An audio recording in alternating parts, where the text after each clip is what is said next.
बंदी छोड़ सतगुरु रामपाल जी परमेश्वर जी की जय हो। परम पिता परमात्मा सारी सृष्टि के रचनहार कुल मालिक असंख्य ब्रह्मांडों के स्वामी जगत गुरु तीनों लोकों में प्रवेश करके सबका भरण पोषण करने वाले राजाधिराज आत्माधार नाथों के नाथ देवों के देव महादेव सर्वेश्वर महेश्वर मृत्युंजय अजरो अमर आदि अनादि सनातनी प्रभु जगत पिता जगदीश्वर श्री श्री 1008 की उपाधि के वास्तविक अधिकारी अकाल मूर्त शब्द स्वरूपी राम वासुदेव सर्वगतम ब्रह्म परम पूज्य प्रथम पूज्य परम संत परम पुरुष परम धनी परम दयालु सत्य कबीर हक्का कबीर अल्लाहु कबीर अल्लाहु अकबर बाखबर अल्लाह ताला जगत के तारणहार जगत के मुक्तिदाता जगत के जगन्नाथ हारे के सहारे हिंदुओं के राम मुसलमानों के अल्लाह सिखों के वाहिगुरु ईसाइयों के मसीह दया के सागर दयानिधि करुणा के सागर करुणानिधि स्वयंभू परिभू संकट मोचन कष्ट हरण मंगल करण दुख भंजन अविगत कबीर निर्विकार निर्विषम परमात्मा अलय अलेख सतगुरु आदि अनादि सतगुरु असली मर्यादा पुरुषोत्तम असली राम असली कृष्ण असली घनश्याम असली मुरारी राजाओं के राजा महाराजाओं के महाराजा शहंशाहों के शहंशाह सम्राटों के सम्राट भगवानों के भगवान अल्लाहों के अल्लाह प्रभुओं के प्रभु मसीहाओं के मसीह सच्चे वाहिगुरु बाबाओं के बाबा पीरों के पीर सेठों के सेठ जगत सेठ सावरसा सेठ सर्वगुण संपन्न अनंत कोटि कलाओं के स्वामी अनंत कोटि ब्रह्मांडों के नायक योगियों में महायोगी ध्यानियों में महाध्यानी सिद्धों में परम सिद्ध ज्ञानियों में तत्वज्ञानी ब्रह्म ज्ञानी महाज्ञानी परम ज्ञानी सर्वश्रेष्ठ ज्ञानी विज्ञानी युवा कबीर समर्थ कबीर असमवात अमित ओझा सच्चे रहनुमा करीम अल्लाह सुभान अल्लाह दुनिया के अंतिम पैगंबर 8 सितंबर 1951 से गांव धनाना जिला सोनीपत हरियाणा भारतवर्ष की पवित्र भूमि पे प्रकट रियल कल की भगवान श्री नारायण साकार हरि श्री बाबा साहेब संत श्रोमणी सतगुरु रामपाल जी परमेश्वर जी के चरण कमल में साध संगति से जुड़े हुए आप और हम सभी सतसेवक भाई बहनों का अनंत कोटि दंडवत प्रणाम। और कबीर सागर के सरलार्थ के ऊपर आज हमारा ये 42 नंबर का वीडियो है। 42 नंबर का पेज नंबर है 376 और आज हम यहां से आगे बढ़ेंगे। सूक्ष्म वेद की अमृतवाणी का यह भावार्थ है। वाणी का सरलार्थ आत्मा और मन को पात्र बनाकर संत गरीबदास जी ने संसार के मानव को समझाया है। कहा है कि यह संसार दुखों का घर है, इससे भिन्न एक और संसार है जहां कोई दुख नहीं है, वह शाश्वत स्थान है, सनातन परम धाम सत्यलोक वह सुख सागर है तथा वहां का प्रभु यानी अविनाशी परमेश्वर भी सुखदायी है जो उस सुख सागर में निवास करता है। सुख सागर अर्थात अमरलोक की संक्षिप्त परिभाषा बताई है। अब गुरुदेव भगवान ने एक शब्द के माध्यम से आप और हमें किस प्रकार से समझाया है। शंखों लहर मेहर की उपजय कहर नहीं जा कोई और दास गरीब अचल अविनाशी सुख का सागर सोई। भावार्थ किया है गुरुदेव ने। जिस समय मैं लेखक कौन पूज्य गुरुदेव भगवान जिस समय मैं अकेला होता हूं तो कभी कभी ऐसी हिलोर अंदर से उठती है। उस समय सब अपने से लगते हैं, चाहे किसी ने मुझे कितना ही कष्ट दे रखा हो उसके प्रति द्वेष भावना नहीं रहती, सब पर दया भाव बन जाता है। यह स्थिति कुछ ही मिनट रहती है, उसको मेहर की लहर कहा है। भाई और बहनों, यह बात गुरुदेव भगवान के द्वारा कहना कि थोड़े से समय के लिए कभी कभी मेरे अंदर वो लहर की मेहर आती है, ये केवल आप और हम जीवों को समझाने की दृष्टि से परमात्मा इस प्रकार की बातें कह रहे हैं, क्योंकि हम जीवों को कभी कभार इस प्रकार की कोई लहर की मेहर आती है कभी कभार। तो गुरुदेव अपने आप को एक आम संत की भूमिका में दर्शाते हुए एक भगत की भूमिका में दर्शाते हुए आप और हमें समझाने की दृष्टि से ये बात कह रहे हैं। अन्यथा हमारे गुरुदेव भगवान तो सुख के सागर हैं, सुख के सागर मंतु बसरे सुख के सागर जहां शब्द सिंधु रत्नागर। ये तो अविनाशी परमात्मा है, सुख के सागर हैं। वो कहर की लहर इनके अंदर कभी नहीं उठती। ये तो परम दयालु हैं, परम दयालु। तो अपने आप को छुपाते हुए परमात्मा इस प्रकार की बात यहां पर कह रहे हैं हम जीवों को समझाने की दृष्टि से। सतलोक अर्थात सनातन परम धाम में जाने के पश्चात प्रत्येक प्राणी को इतना आनंद आता है, वहां पर ऐसी असंख्यों लहर आत्मा में उठती रहती हैं। जब वह लहर मेरी आत्मा से हट जाती है तो वही दुखमय स्थिति प्रारंभ हो जाती है। उसने ऐसा क्यों कहा, वह व्यक्ति अच्छा नहीं है, वो हानि हो गई, ये हो गया, वह हो गया, यह कहर दुख की लहर कही जाती है। अब विचार करो भाई और बहनों, हमारे गुरुदेव भगवान जो कि पूर्ण संत है, पूर्ण परमात्मा है, कबीर देव हैं, भला वो इस प्रकार की बातें क्यों सोचेंगे कि उसने ऐसा क्यों कहा। गुरुदेव तो हमें समझाते हैं कि आवत गाड़ी एक है, उल्टा होय अनेक, कहे कबीर ना उल्टियो, रहे एक की एक। और जो तोकू काटा बोवे ताको बोतू फूल, तो ये फूल के फूल हैं वाको है त्रिशूल। हमारे गुरुदेव तो हमें इस प्रकार की शिक्षा देते हैं कि अगर तुम्हारे साथ में कोई बुरा बर्ताव करता है, कोई धोखा करता है, कोई गाली देता है, तो तुमने भी उसके प्रति बुरा नहीं सोचना कि उसने ऐसा क्यों कर दिया। तो भला हमारे गुरुदेव भगवान ऐसा क्यों सोचेंगे कि उसने ऐसा क्यों कहा, वह व्यक्ति अच्छा नहीं है, वो हानि हो गई। जबकि हमें तो गुरुदेव कहते हैं कि भक्ति मार्ग में अगर हानि हो जाए तो चिंता नहीं करनी चाहिए, वो भी परमात्मा का प्रसाद समझना चाहिए कि वो नुकसान भी मेरे हित में है, मेरे हित में। तो भला हमारे गुरुदेव भगवान हानि को रोएंगे क्या। तो गुरुदेव भगवान हमें जो भी कुछ समझाते हैं स्वयं को एक भगत की स्थिति में रखकर आप और हमें समझाने की दृष्टि से कहते हैं। उसने ऐसा क्यों कहा, वह व्यक्ति अच्छा नहीं है, वो हानि हो गई, ये हो गया, वो हो गया, ये कहर यानी दुख की लहर कही जाती है। उस सतलोक में असंख्य लहर मेहर यानी दया की उठती है। सतलोक में वो कहर की लहर नहीं है, वहां तो दया की मेहर है, दया की मेहर। वहां कोई कहर यानी भयंकर दुख नहीं है। वैसे तो सतलोक में कोई दुख नहीं है, कहर का अर्थ भयंकर कष्ट होता है। जैसे एक गांव में आपसी रंजिश के चलते विरोधियों ने दूसरे पक्ष के एक परिवार के 3 सदस्यों की हत्या कर दी। कहीं पर भूकंप के कारण हजारों व्यक्ति मर जाते हैं, उसे कहते हैं कहर टूट पड़ा या कहर कर दिया। ऊपर लिखी वाणी में सुख सागर की परिभाषा संक्षिप्त में बताई है। कहा है कि वह अमरलोक अचल अविनाशी, अर्थात कभी चलायमान नहीं है, अर्थात वो कभी नष्ट नहीं होता। सतलोक वो कभी चलायमान नहीं है, कभी जो है वो नष्ट नहीं होता। वहां पर कभी भी जो है प्रलय नहीं होती, कभी ध्वस्त नहीं होता, तथा वहां रहने वाला परमेश्वर अविनाशी है। वह स्थान तथा परमेश्वर सुख का समुद्र है। जैसे समुद्री जहाज बंदरगाह के किनारे से 100 या 200 किलोमीटर दूर चला जाता है तो जहाज के यात्रियों को जल अर्थात समुद्र के अतिरिक्त कुछ भी दिखाई नहीं देता, सब और जल ही जल नजर आता है। इसी प्रकार सतलोक यानी सत्यलोक में सुख के अतिरिक्त कुछ भी नहीं है, अर्थात वहां कोई दुख नहीं है। अब पूर्व में लिखी वाणी का सरलार्थ किया जाता है। यानी पिछले वीडियो में हमने जो शब्द परमात्मा का पढ़ा था, मन तू चल रे सुख के सागर जहां शब्द सिंधु रत्नागर। अब परमेश्वर उसकी प्रत्येक वाणी का चौपाई का यहां पर सरलार्थ करके हमें समझाएंगे कि सतलोक में किस प्रकार के सुख हैं। वहां पर दुख नाम की कोई चीज नहीं है। जो सुख यहां पर ब्रह्मा विष्णु महेश को प्राप्त नहीं है, जो मुक्ति ब्रह्मा विष्णु महेश को प्राप्त है, 4 मुक्ति काम अर्थ धर्म मोक्ष, ये सुख ये सिद्धियां सतलोक में आप और हमारी चंपी करती हैं। चंपी हम इनकी तरफ ध्यान भी नहीं देते। जो 4 मुक्तियां यहां के ब्रह्मा विष्णु महेश के पास हैं, वहां इतने सुख हैं। मन तू चल रे सुख के सागर जहां शब्द सिंधु रत्नागर। कोटि जन्म तो है भ्रमित हो गए कुछ नहीं हाथ लग्या रे।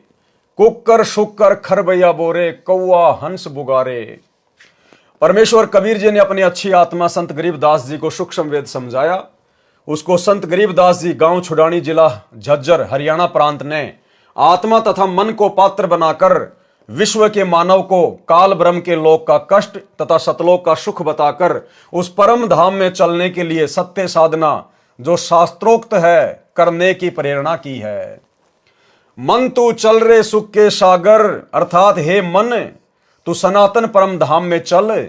शब्द को अविनाशी अर्थ किया है क्योंकि शब्द नष्ट नहीं होता। इसलिए तो दास बार बार कहता है कि वो जो सार शब्द है, वो जो शब्द है वो हमारा गुरु है। हम हैं शब्द शब्द हम माही, और हमसे भिन्न और कछु नाही। इसलिए दास कहता है हमारे गुरुदेव स्वयं कबीर परमात्मा है, और इनका जो शरीर है वो विदेह है। विदेह नूरी है, 5 तत्व का हाड़ मांस से निर्मित नहीं है, इसलिए वो कभी नष्ट नहीं होता। और यहां क्या कह रहे हैं गुरुदेव, शब्द क्या होता है? शब्द को अविनाशी अर्थ दिया है। अविनाशी क्योंकि शब्द नष्ट नहीं होता, इसलिए शब्द का अर्थ अविनाशीपन से है कि वह स्थान अमृतत्व का सिंधु अर्थात सागर है, और मोक्ष रूपी रतन का आगार अर्थात खान है। इस काल ब्रह्म के लोक में आप जी ने भक्ति भी की, परंतु शास्त्र अनुकूल साधना बताने वाले तत्वदर्शी संत न मिलने के कारण आप करोड़ों जन्मों से भटक रहे हो। करोड़ों अरबों रुपए संग्रह करने में पूरा जीवन लगा देते हो। अचानक मृत्यु हो जाती है। वह जोड़ा हुआ धन जो आपके पूर्व के संस्कारों से प्राप्त हुआ था, उसे छोड़कर संसार से चला गया। उस धन के संग्रह करने में जो पाप किए वे आप जी के साथ गए। आप जी ने उस मानव जीवन में तत्वदर्शी संत से दीक्षा लेकर शास्त्र विधि अनुसार भक्ति की साधना नहीं की, जिस कारण से आपको कुछ हाथ नहीं आया। पूर्व के पुण्यों के बदले धन ले लिया, वह धन यहीं रह गया, आपको कुछ भी नहीं मिला। आपको मिले धन संग्रह तथा भक्ति शास्त्र अनुकूल न करने के पाप, जिनके कारण आप कुकर यानी कुत्ता, खर यानी गधा, शुकर यानी सुअर, कौवा, काग पक्षी, हंस एक पक्षी जो केवल सरोवर में मोती खाता है, बुगा यानी बुगला पक्षी आदि आदि की योनियों को प्राप्त करके कष्ट उठाया। फिर अगली चौपाई का अर्थ किया गुरुदेव ने, कोटि जन्म तू राजा की न्या, मिटी न मन की आशा, और भिक्षुक होकर दर दर हांड्या, मिला न निर्गुण राशा। सरलार्थ, हे मानव, आप जी ने काल ब्रह्म की कठिन से कठिन साधना की, घर त्याग कर जंगल में निवास किया, फिर भिक्षा प्राप्ति के लिए गांव व नगर में घर घर के द्वार पर हांड्या अर्थात घूमा।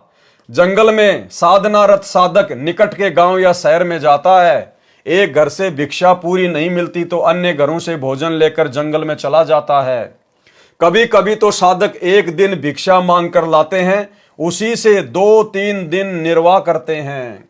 रोटियों को पतले कपड़े, रुमाल जैसे कपड़े को छालना कहते हैं, छालने में लपेटकर पेड़ की टहनियों से बांध देते थे। वे रोटियां सूख जाती थी, उनको पानी में भिगोकर नरम करके खाते थे। वे प्रतिदिन भिक्षा मांगने जाने में जो समय व्यर्थ होता था, उसकी बचत करके उस समय को काल ब्रह्म की साधना में लगाते थे। भाई और बहनों, कितनी गजब की बात कह रहे हैं गुरुदेव भगवान कि जिन साधु संतों ने, ऋषि महात्माओं ने घोर तपस्या की, सतयुग में, त्रेता में, द्वापर में, जिस समय हजारों वर्षों की उम्र होती थी, लाखों वर्षों की उम्र होती थी, सिर्फ परमात्मा प्राप्ति के लिए, और वो लोग अपना समय बचाने के लिए कि हमारा जरा भी समय भक्ति के अलावा व्यतीत नहीं होना चाहिए, एक एक क्षण का सदुपयोग होना चाहिए। यदि हमने घर छोड़ा है तो परमात्मा प्राप्ति के लिए छोड़ा है। अब यदि उस समय को हम बर्बाद करेंगे, बकवादों में बर्बाद करेंगे, तो परमात्मा हमसे नाराज होगा, दुखी होगा। वो गांव में जाते थे, रोटियां मांग के लाया करते थे, और भाइयों और बहनों, ज्यादा से ज्यादा समय तपस्या में लगे, भक्ति में लगे, परमात्मा प्राप्ति में लगे। वो रोटियों को एक कपड़े में बांधकर पेड़ से टांग दिया करते थे, और उन रोटियों को 2-3 दिन तक जो सूख जाया करती थी को पानी में भिगो के नरम करके खाया करते थे। अब वर्तमान में भगवान ने हमें कितनी सुविधा दे दी, और खुद साक्षात वर्तमान में धरती पे परमात्मा प्रकट है। वो साधु संत महात्मा ऐसी कठिन तपस्या करके अपने आत्म कल्याण के लिए जिस भगवान की प्राप्ति करना चाहते थे, काल ब्रह्म की, उस काल ब्रह्म की छाया के भी दर्शन नहीं हुए उनको। और हम भगत भाई बहनों को घर बैठे पूर्ण परमात्मा मिल गया, अल्लाहू अकबर मिल गया, उस काल का पिता मिल गया, जिसकी भक्ति से पूर्ण मोक्ष होगा, जिसकी प्राप्ति के लिए इतनी कठिन साधना भी नहीं करनी, जंगल में भी नहीं जाना, घर परिवार भी नहीं छोड़ना, अपना काम करते करते अपने बाल बच्चों के साथ मर्यादाओं में रह के भक्ति करनी है, बढ़िया बढ़िया खाना खाना है। तो सोचिए भाई और बहनों, उन पहले वाले साधु संत ऋषि महात्माओं की तुलना में वर्तमान में संत रामपाल जी के जिन भक्तों को परमात्मा मिल चुका है संत रामपाल जी के रूप में, आज वे क्या कर रहे हैं, आज वे कहां खड़े हैं। आप लोग तो समय की नजाकत को समझ ही नहीं रहे। अपने कोऑर्डिनेटरों के कहने से, गुरुदेव के परिवार के कहने से दुनिया भर की तो तुम राजनीतिक रैलियों में धक्के खाते हो।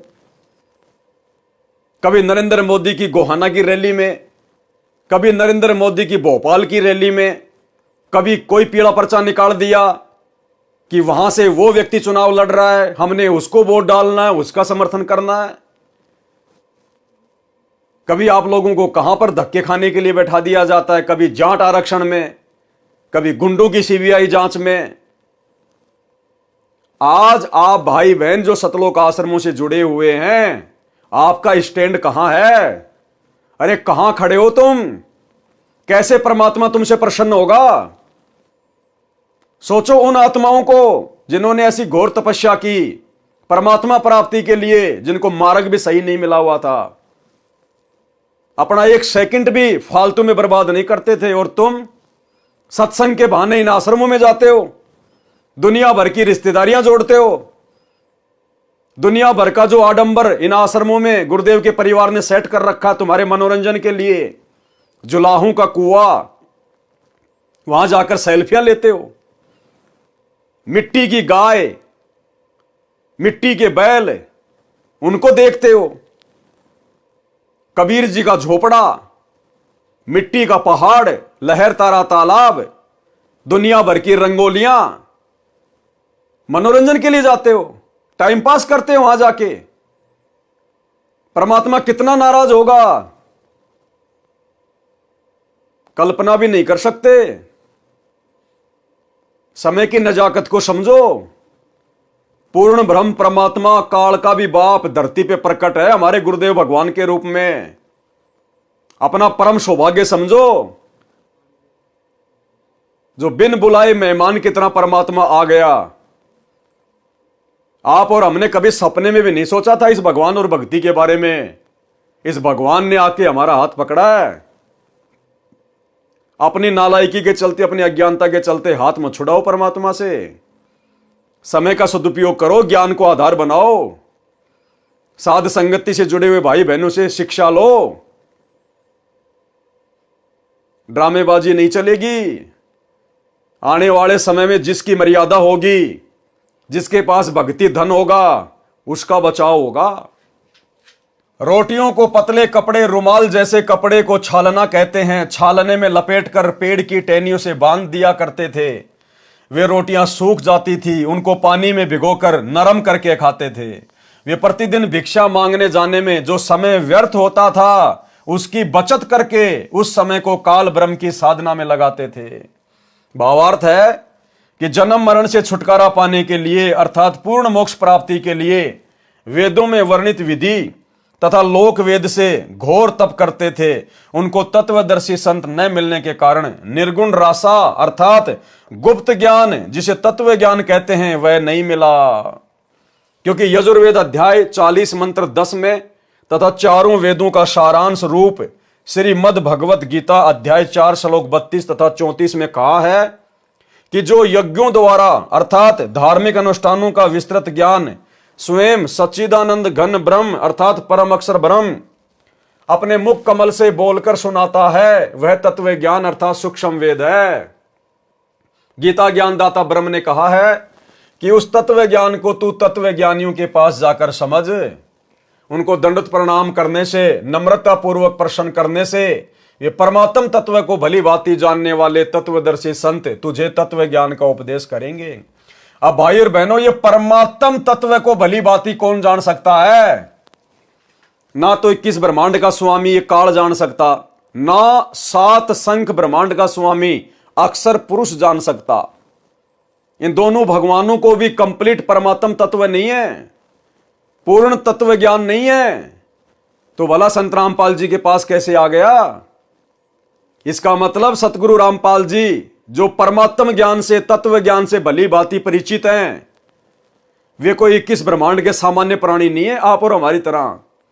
वे आप और हमारी तरह कोई मां के गर्भ से जेर में लिपटकर जन्म लेकर नहीं आए। ये लीला परमात्मा हमारी चरम दृष्टि को धोखा देने के लिए कुछ भी करता है। ये स्वयंभू परमेश्वर है, स्वयं प्रकट होता है। सतगुरु रामपाल जी अर्थात इस कबीर परमात्मा को जन्म देने में दुनिया की कोई भी माता समर्थ नहीं है। ये गलती ना करना अपने गुरु जी को मानुष मान के उनका जन्मदिन मना के अवतरण दिवस के नाम पे 8 सितंबर को इन आश्रमों में। ये स्वयंभू परमेश्वर है। परमात्म तत्व को, तत्व ज्ञान को केवल परमात्मा ही जान सकता है। उस परमेश्वर के विषय में और किसी को यहां पर जानकारी नहीं होती, ना हो सकती। वो परमेश्वर स्वयं ही इस पृथ्वी पर मनुष्य रूप में प्रकट होता है, जिसको फिर तत्वदर्शी संत कहते हैं, जगत गुरु कहते हैं। तो अपने गुरु को हल्के में लेने की गलती ना करना, मानुष मानने की गलती ना करना। परमात्म तत्व को भली भांति जानने वाले तत्वदर्शी संत तुझे तत्व ज्ञान का उपदेश देंगे। इससे सिद्ध हुआ कि तत्व ज्ञान न वेदों में है और न ही गीता शास्त्र में। यदि होता तो एक अध्याय और बोल देता, कह देता कि तत्व ज्ञान उस अध्याय में पढ़ें। यानी वो तत्व ज्ञान, वो परमात्म ज्ञान ना चारों वेदों में, ना गीता जी में, ना मुसलमानों की चारों जो है वो कतेबों में। और वो ज्ञान सतगुरु रामपाल जी बता रहे हैं। तो कौन है सतगुरु रामपाल जी, जिनके पास दुनिया के समस्त धर्म ग्रंथों के अतिरिक्त वो वास्तविक ज्ञान है, मूल ज्ञान है, सार ज्ञान है। स्वयं परमेश्वर प्रकट है धरती पर। कह देता कि तत्व ज्ञान उस अध्याय में पढ़ें। संत गरीबदास जी ने मन के बहाने मानव शरीरधारी प्राणियों को समझाया है कि वह निर्गुण रासा अर्थात तत्व ज्ञान न मिलने के कारण काल ब्रह्म की साधना करके आप जी करोड़ों जन्मों में राजा बने। कोटि जन्म तू राजा कीन्या, मिटी न मन की आशा, और भिक्षुक होकर दर दर हांड्या, मिला न निर्गुण रासा।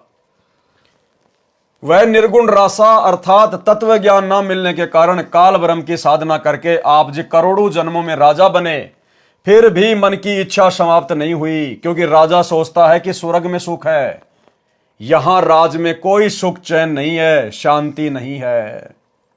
निर्गुण रासा का भावार्थ, निर्गुण रासा किसको कहते हैं? निर्गुण का अर्थ है कि वह वस्तु तो है परंतु उसका लाभ नहीं मिल रहा। निर्गुण जैसे आसमान में बादल तो हैं, बादलों में पानी तो है, लेकिन वो पानी निर्गुण रूप में है। हम अपनी प्यास नहीं बुझा सकते। उसके लिए तो उस पानी को जो निर्गुण रूप में बादलों में है, उसको सरगुण रूप में आना पड़ेगा, उसको बरसात के रूप में नीचे आना पड़ेगा, तब हमारी फसल में पानी लगेगा, तब हम लोग पानी पी सकते हैं। निर्गुण का मतलब है वस्तु तो है परंतु हम उसका कोई लाभ नहीं उठा सकते। बादल हैं, बादलों में पानी है, लेकिन वो निर्गुण रूप में है, हम उसका लाभ नहीं उठा सकते। ठीक इसी प्रकार परमात्मा सतलोक में निर्गुण रूप में है, लेकिन हम उसका लाभ नहीं उठा सकते। जब वही परमात्मा धरती पर सरगुण रूप में आता है, संत रूप में आता है, तब हम उनकी शरण प्राप्त करके और असंख्य लाभ उठा सकते हैं। निर्गुण रासा का भावार्थ है, निर्गुण का अर्थ है कि वह वस्तु तो है परंतु उसका लाभ नहीं मिल सकता। वृक्ष के बीज में फल तथा वृक्ष निर्गुण रूप में है, उस बीज को मिट्टी में बीजकर सिंचाई करके वह सरगुण वस्तु वृक्ष को फल प्राप्त की जाती है। यह ज्ञान न होने से आम के फल व छाया से वंचित रह जाते हैं। रासा यानी झंझट अर्थात उलझा हुआ कार्य। सूक्ष्म वेद में परमेश्वर कबीर जी ने कहा है कि 9 मण सूत उलझिया। 9 मण में 360 किलोग्राम वजन होता है। 9 मण में कबीर 9 मण सूत उलझिया, ऋषि रहे झकमार। और सतगुरु ऐसा सुलझा दे उलझे न दूजी बार। यानी इस आध्यात्मिक ज्ञान को, परमात्मा की प्राप्ति के मार्ग को सतयुग से लेकर वर्तमान समय तक ब्रह्मा जी के वंशजों ने, नकली पंडितों ने, धर्म गुरुओं ने, आचार्य शंकराचार्यों ने, और आजकल रोजाना जो 5-10 नए नए आचार्य यूट्यूब पर पैदा हो रहे हैं, इन लोगों ने अपनी मन गढ़ंत बातों से इस आध्यात्मिक ज्ञान को नौमन सूत की तरह उलझा के रखा हुआ था। यानी जुलाहे लोग जो सूत से कपड़े वगैरह बुना करते थे, और यदि उनका थोड़ा सा सूत यदि उलझ जाया करता था, पूरा दिन लग जाता था सुलझाने में, जो कि 100 ग्राम भी नहीं होता था। और यहां तो इन्होंने 9 मण 360 किलोग्राम सूत उलझा रखा है। भला उसको कौन सुलझा सकता है परमात्मा के अलावा। लेकिन सतगुरु ऐसा सुलझा दे फिर उलझे न दूजी बार। कबीर 9 मण सूत उलझिया ऋषि रहे झकमार। ये साधु संत महात्मा सतयुग से झक मरा रहे हैं। आज तक इनको गीता जी के ज्ञान का नहीं पता, इनको वास्तविक भक्ति मंत्रों का नहीं पता, इनको एक भगवान का नहीं पता। आज तक समाज को यह नहीं बता पाए ये आचार्य शंकराचार्य, किसी भी धर्म के मुल्ला मौलवी पंडित काजी, कि एक परमात्मा कौन है जिसने सबको रचा, जिसने सबको बनाया। उस परमात्मा की प्राप्ति का मंत्र क्या है, कौन से वेद में, गीता में कहां लिखा है, आज तक नहीं बता पाए। महाराष्ट्र के शिरडी में साईं बाबा पूरी जिंदगी बीत गई, एक ही शब्द बोलता था, सबका मालिक एक। उंगली कहां करता था, ऊपर। क्या कहता था, सबका मालिक एक। पूरी जिंदगी में वो उस एक मालिक का नाम नहीं बता पाया। अरे अगर आपको इतना पता है कि सबका मालिक एक है, तो उसका नाम भी बता देता मेरे भाई।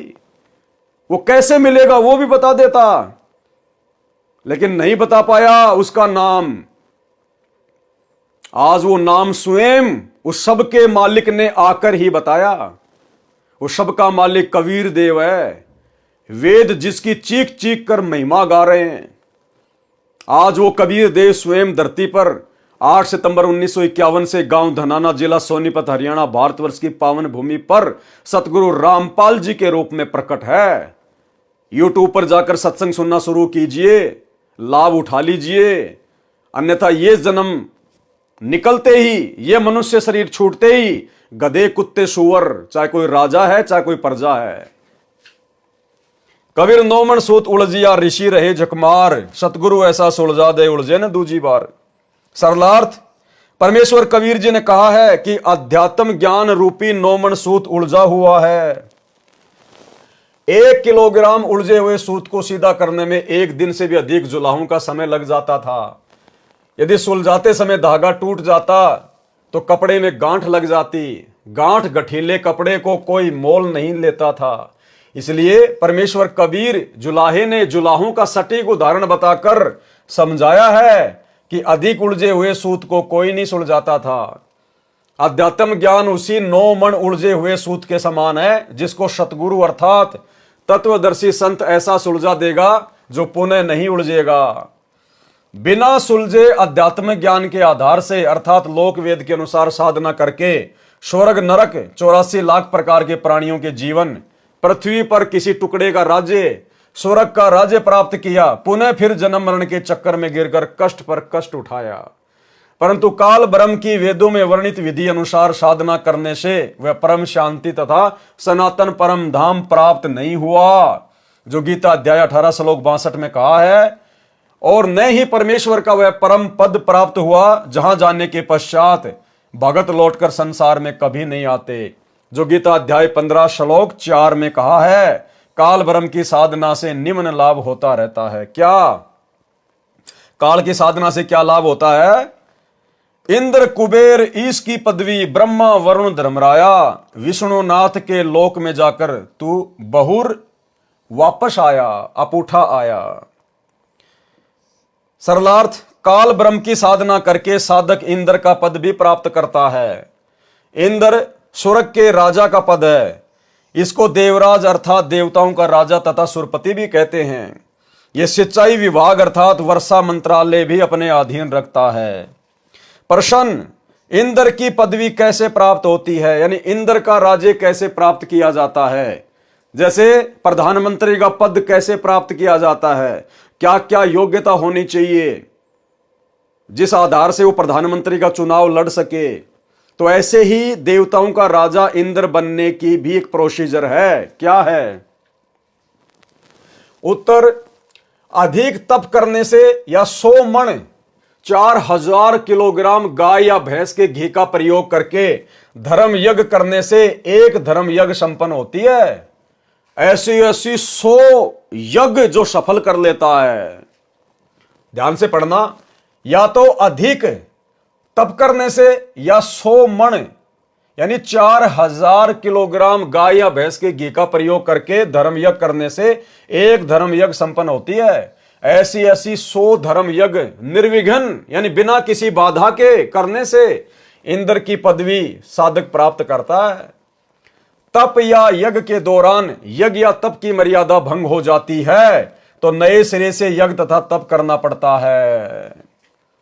और यही सतगुरु रामपाल जी परमेश्वर जी की भक्ति में है। अगर इस भक्ति को सफल करना है तो जब एक छोटा सा इंद्र का पद, देवताओं का राजा, जिस पद को भोगने के बाद में इंद्र सीधा गधे की योनि में जाता है। एक हरि की भक्ति बिन राजा गधा होए और माटी लदे कुमार की घासन डालक होए। भला उस इंद्र की पदवी को प्राप्त करने की भी मर्यादा है। या तो अधिक से अधिक आपने तप करना पड़ेगा या आपने 100 यज्ञ करनी पड़ेंगी। और यदि 100 यज्ञ करते समय अगर बीच में किसी भी यज्ञ में कोई बाधा उत्पन्न हो गई, कोई मर्यादा खंडित हो गई, क्योंकि काल हर प्रकार से कोशिश करेगा, इंद्र हर प्रकार से कोशिश करता है, क्योंकि उसको पता है कि नीचे धरती पर मेरी इंद्र की पदवी प्राप्त करने योग्य कोई तप कर रहा है, कोई यज्ञ कर रहा है। ऊपर से वो अप्सराएं भेजेगा, वो अप्सराएं उसको अपने प्रेम जाल में फंसाएंगी। जैसे विश्वामित्र को फंसा लिया था, मार्कंडे ऋषि को फंसाने के लिए आई थी, या अन्य प्रकार से मर्यादा तुड़वाएगा, गुस्सा करवाएगा, कोई मारकाट करवाएगा। एक इंद्र की पदवी भी सहज में प्राप्त नहीं होने देता ये काल। और भाइयों और बहनों, हम तो सतलोक प्राप्ति की भक्ति कर रहे हैं। मर्यादाओं का किस कदर ध्यान रखना होगा, किस कदर काल कोशिश करेगा। और आप तो काल की गोद में बैठ के भक्ति कर रहे हो और अपने आप को सुरक्षित महसूस कर रहे हो। आप तो काल के द्वारा कुप्रेरणा करके संत रामपाल जी के परिवार के माध्यम से भक्तों की मर्यादा तुड़वाने के लिए जो जगह जगह सतलोक आश्रम बनवा दिए गए हैं, आप तो उन काल एजेंटों की गोद में बैठ के अपनी भक्ति सफल करने की सोच रहे हो। और आए दिन तुम्हारी मर्यादा तुड़वाई जा रही है। आपके दान धर्म का 1 करोड़ रुपया जाट भवन बनवाने में दिया जा रहा है। मर्यादा सुरक्षित रह कहां गई तुम्हारी? राजनीति तुमसे करवा दी गई, स्टेडियम तुम्हारे पैसों से बनवा दिया गया, हॉस्पिटल का काम तुम्हारे पैसों से चल रहा है, आश्रमों में रक्तदान, दे दान, दुनिया भर की ड्रामेबाजी, गुंडों की सीबीआई जांच, 5-5 लाख रुपए राजपूत करणी सेना को देना। राजपूत करणी सेना वाले क्या करेंगे? शराब पिएंगे, मांस खाएंगे, बियर पिएंगे, हुक्का पिएंगे, राजनीति में लगाएंगे। हरियाणा के जाट आरक्षण में करोड़ों रुपया चंदे के रूप में तुम भक्तों का दे दिया गया। क्या करेंगे वो जाट? राजनीति में लगाएंगे, हुक्का पिएंगे, शराब पिएंगे। तुम्हारी मर्यादा है कहां सुरक्षित है? तुम्हें होश ही नहीं है तुम क्या कर रहे हो। और बात कर रहे हो तुम सतलोक जाने की। तुम तो इंद्र की पदवी भी प्राप्त करने के योग्य भक्ति नहीं कर रहे। तुम सतलोक आश्रम वालों की मर्यादा तो वर्तमान में इंद्र की पदवी प्राप्त करने योग्य जितनी भी नहीं है, और तुम ठेका लेके बैठे हो सतलोक जाने का। सतलोक के लिए तो सिर काट के चढ़ाना पड़ेगा अपने गुरुजी के चरणों में। सिर काटने का मतलब तन मन शीस ईस अपने पे जो पहलम चोट चढ़ावे, जब कोई राम भगत गति पावे। और अपना तन मन धन और शीश अपने गुरुदेव को सौंपने का मतलब है गुरुदेव की मर्यादाओं से 1 इंची भी बाहर ना निकलना, चाहे पूरा संसार बैरी क्यों ना हो जाए। भाई घर छूटो चाहे जग रूठो, चाहे रूठो ये संसारा हो। अरे कौन सुनेगा फिर मेरी काल लोक में जय गुरु रूठ गया मेरा हो। जबकि तुम लोगों ने तो वर्तमान में हिसार जेल में बैठे हुए अपने गुरु को खून के आंसू रुला डाले, खून के आंसू। हिसार जेल से आने वाली ऑडियो में रोजाना गुरु दुखी होकर तुम लोगों को डांटता है, धिक्कारता है कि अच्छे इंसान तो जगत वाले भी ऐसा नहीं करते जो तुम भगत कर रहे हो। कोऑर्डिनेटर बन गए तो तुम कोई खुदा बन गए क्या? अपनी माता बहनों के साथ में, गुरु बहनों के साथ में गंदी गंदी हरकतें करते हो। आए दिन तुम्हारा गुरु तुम्हें डांटता रहता है। कहां बैठे हो भाई साहब? तुम तो इंद्र के लोक में जाने के योग्य भी भक्ति नहीं कर पा रहे। क्या कह रहे हैं परमात्मा? ऐसी ऐसी 100 धर्म यज्ञ निर्विघ्न, निर्विघ्न यानी कोई किसी प्रकार की बाधा ना कर सके। ऐसी ऐसी 100 धर्म यज्ञ निर्विघ्न करने से इंद्र की पदवी साधक प्राप्त करता है। तप या यज्ञ के दौरान यज्ञ या तप की मर्यादा भंग हो जाती है तो नए सिरे से यज्ञ तथा तप करना पड़ता है। भाई दूसरा जन्म लेना पड़ेगा, नए सिरे से भक्ति शुरू करनी पड़ेगी।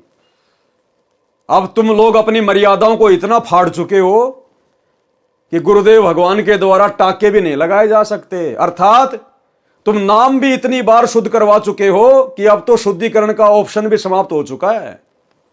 अब तो नए सिरे से जन्म लेना पड़ेगा, नए सिरे से जन्म। और भाई अगले जन्म में क्या होगा फिर वो तो अगला जन्म ही बताएगा। जब इस जन्म में तुम कोई तीर नहीं मार सके, अगले जन्म में भला क्या तुम तोप चलाओगे? सफल होने पर ही इंद्र की पदवी प्राप्त होती है। इस प्रकार इंद्र की पदवी प्राप्त होती है। प्रश्न, इंद्र का शासन काल कितना है? मृत्यु उपरांत इंद्र के पद को छोड़कर प्राणी किस योनि को प्राप्त करता है? उत्तर, इंद्र स्वर्ग के राजा के पद पर 72 चौकड़ी अर्थात 72 चतुर्युग तक बना रहता है। 72 चतुर्युग तक इंद्र का शासन काल होता है। 72 चतुर्युग क्या है? एक चतुर्युग होता है सतयुग, त्रेता, द्वापर, कलयुग।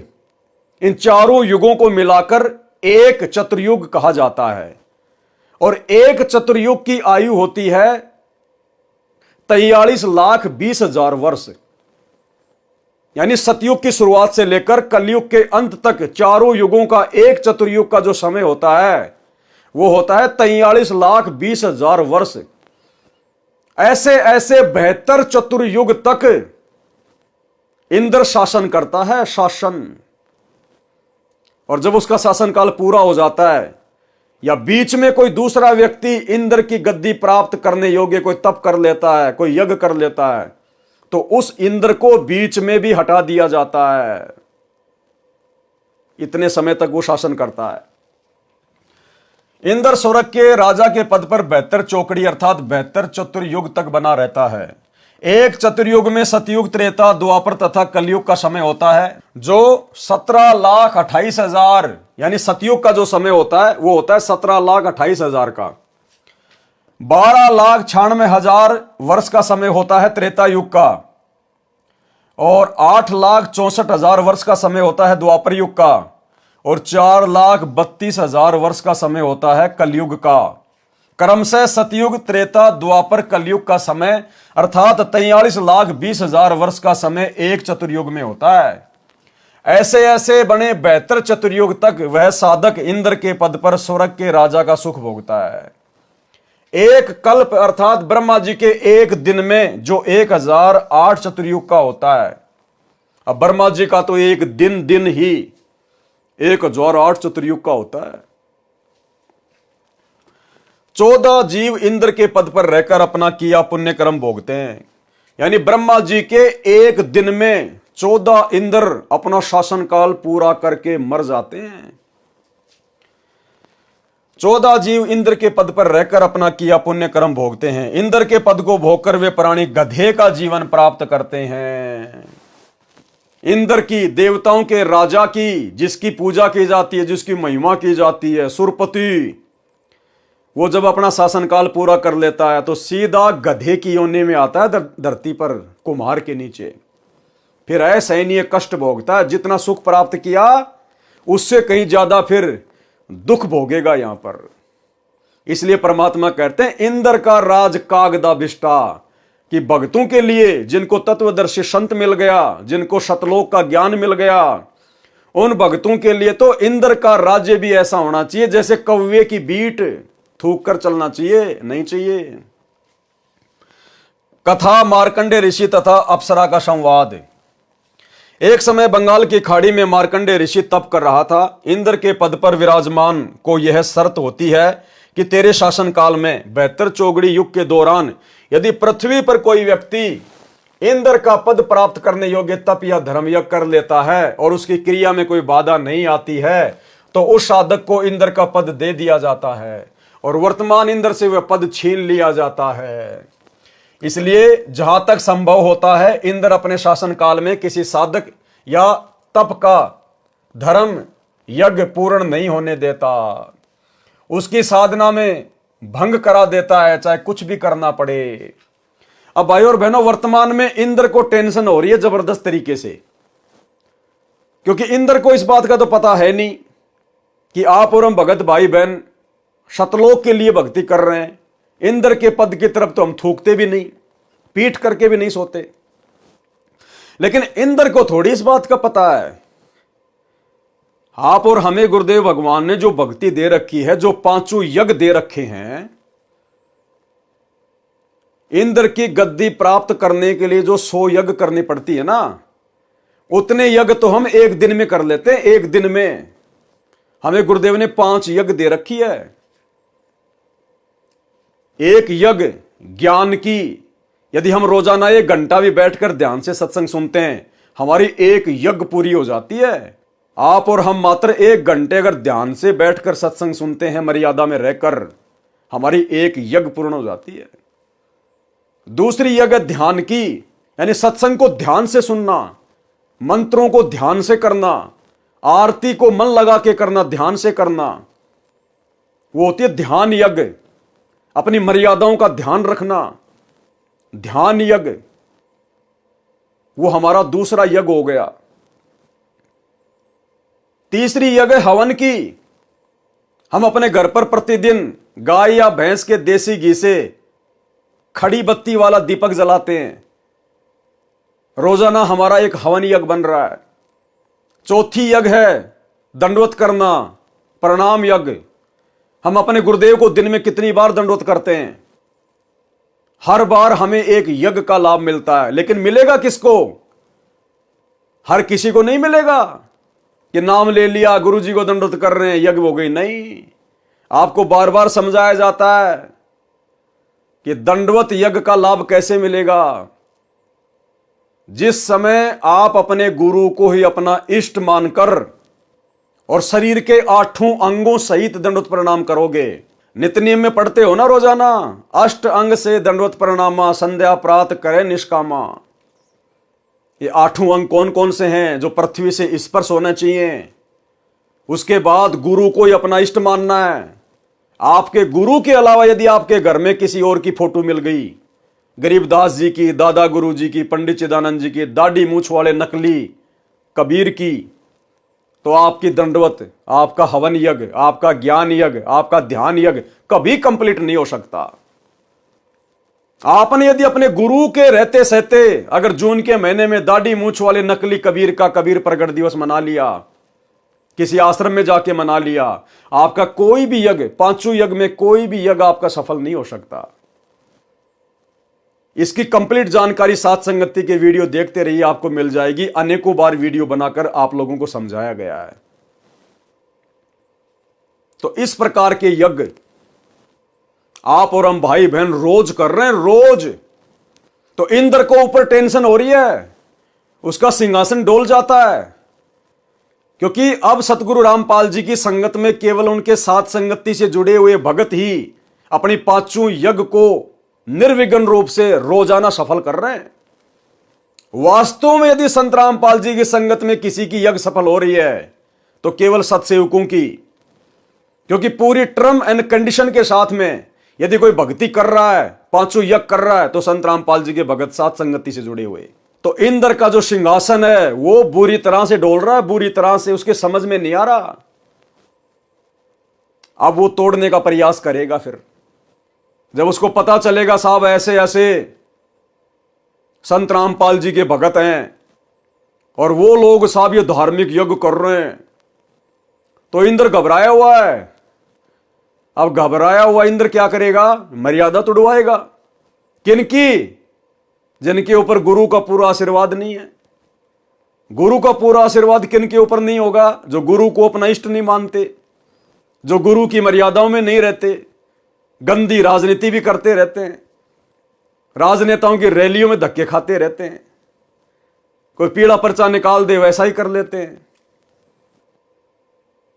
समय पे आरती नहीं करते, मोबाइल में लगा के बाथरूम में भाग जाते हैं। पांचों यज्ञ जिनके सफल नहीं हो रही, तो अब वो क्या करेगा? सत्सेवकों पे तो उसका जोर चलेगा नहीं, क्योंकि सत्सेवकों को तो परमात्मा ने अपनी गोद में बैठा रखा है, रक्षा कवच बना रखा है। अब वो क्या करेगा? इन आश्रमों में, आश्रमों से जुड़े हुए भक्तों को इनके ऊपर नजर जाएगी। और काल ने क्या किया? सबकी मर्यादा तोड़वा दी। इंद्र ने देखा रे ये तो मूर्खों का टोल है, मूर्खों का टोल। इनका गुरु तो ज्ञान दे के चला गया जेल में, और ये तो ना अपने गुरु की एक मानते ना कुछ और। ये तो लातों के भूत हैं, भेड़ चाल में चलते हैं। जैसे जानवर को डंडे से हाँका जाता है, ऐसे ही इनको कोऑर्डिनेटरों के द्वारा हाँका जा रहा है, गुरुदेव के परिवार के द्वारा हाँका जा रहा है। तो काल ने देखा कि इनकी मर्यादा तोड़वाना तो बड़ा आसान है, क्योंकि ये तो अंध भगत हैं।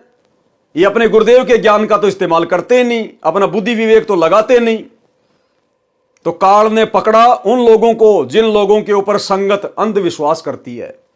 तो काल ने पकड़ा गुरुदेव के दोनों लड़कों को, गुरुदेव की दोनों लड़कियों को, इन कोऑर्डिनेटरों को, आश्रम संचालकों को, कि संगत तो इनके ऊपर अंधा विश्वास करती है, इनको अपने गुरु के ज्ञानवान से कोई लेना देना नहीं है। और आज वही सब के सब लोग काल के एजेंट बनकर आप लोगों के ढंग से ऐसी तैसी करवा रहे हैं, मर्यादा तोड़वा के ढंग से। उसकी साधना भंग करा देता है, चाहे कुछ भी करना पड़े। जब इंद्र को उसके दूतों ने बताया कि बंगाल की खाड़ी में मार्कंडे नामक ऋषि तप कर रहे हैं, इंद्र ने मार्कंडे ऋषि का तप भंग करने के लिए उर्वशी भेजी। सर्व श्रृंगार करके देवपरी मार्कंडे ऋषि के सामने नाचने गाने लगी। उर्वशी ने अपनी सिद्धि से उस स्थान पर बसंत ऋतु जैसा वातावरण बना दिया। मार्कंडे ऋषि ने कोई उत्सुकता नहीं दिखाई। उर्वशी ने कमर का नाड़ा तोड़ दिया, निर्वस्त्र हो गई, नगन नंगी हो गई, निर्वस्त्र हो गई। तब मार्कंडे ऋषि बोले, हे बेटी, हे बहन, हे माई, आप ये क्या कर रही हो? आप यहां गहरे जंगल में अकेली किस लिए आई हो? अब सोचिए भाई और बहना, कहां मार्कंडे ऋषि, कहां हम? वो काल की पूजा करने वाला, ओम नाम की कमाई करने वाला, वो भी इतना दृढ़ था। इंद्र की पत्नी आ गई जो कि सबसे सुंदर है, और अपनी कमर का नाड़ा तक तोड़ दिया, नंगी होके खड़ी हो गई सामने। जंगल के अन्य जो तपस्वी थे वो तो देख के ही वो तो हो गए फैल। और मार्कंडे ने कहा कि हे माई, हे बहन, ये बेटी तू क्या कर रही है? कपड़े पहन, क्यों आई यहां पर? और हम वर्तमान में संत रामपाल जी भगवान के भगत, और क्या हालत हो रही है? अपनी ही गुरु बहनों को नहीं छोड़ रहे, सतलोक आश्रमों में अपने खुद की गुरु बहनों को भी नहीं छोड़ रहे, उनके ऊपर भी कुदृष्टि डाल रहे हैं, गंदी दृष्टि डाल रहे हैं। मैं नहीं कह रहा, खुद संत रामपाल जी कह रहे हैं कि मेरे पास जेल में ऐसी ऐसी भी शिकायतें आती हैं कि माता बहनों को गंदे गंदे मैसेज भी करते हैं।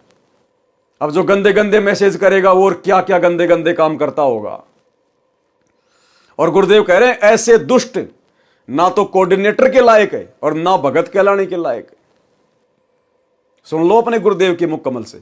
विचार करना होगा कि हम कौन है, कहां से आए। आपस में खेचातानी रखते हो अभी भी भगत हो गए। अच्छे इंसान तो जगत वाले भी ना करते ऐसा जैसे भगत कर रही है। अच्छे इंसान तो जगत वाले गुनाह करते हैं ऐसा जैसे भगत कर रहे हैं। अच्छे इंसान तो जगत वाले गुनाह करते हैं ऐसा जैसे भगत कर रहे हैं।